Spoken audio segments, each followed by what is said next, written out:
केवलादेव ही आपल्याकडे असलेली एक मॉन्ट्रेक्स रेकॉर्ड मध्ये रामसर साईट आहे.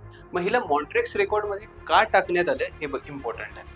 सो केवलादेव घानाचा अर्थ काय आहे की एक एक मंदिर होतं तिथे, आणि घनाचा अर्थ आहे की घना forest. Keoladeo Ghana it's basically a bird सँच्युरी, नॅशनल पार्क. ह्याला बर्ड सँच्युरी 1956 मध्ये डिक्लेअर करण्यात आलं. नॅशनल पार्क 1981 मध्ये डिक्लेअर करण्यात आलं. वर्ल्ड हेरिटेज साईट म्हणून 1985 मध्ये डिक्लेअर करण्यात आलं, आणि रामसार साईट म्हणून ती 1981 मध्ये हे करण्यात आली, नोटिफाय करण्यात आली.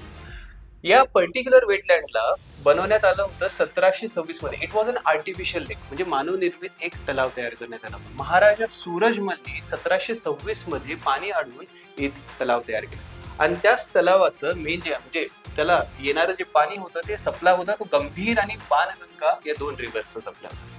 आता याला मॉन्ट्रेक्स मध्ये आपण ऍड का केलेलं आहे, कारण या रिव्हर्स वरती जो पाण्याचा फ्लो येत होता तो फ्लो पंचाना डॅम मुळे त्याचा फ्लो कमी झाला, आणि वेटलँड साठी, पाणथळ क्षेत्रासाठी पाणी फार गरजेचं आहे. जसा फ्लो कमी झाला तर त्याचे इकोलॉजिकल कॅरेक्टर डिस्टर्ब व्हायला लागतं, डायव्हर्सिटी लॉसेस व्हायला लागतं, मायग्रेशन्स कमी व्हायला लागतं. म्हणून ह्याला आपण मॉन्ट्रेक्स रेकॉर्ड मध्ये टाकतोय.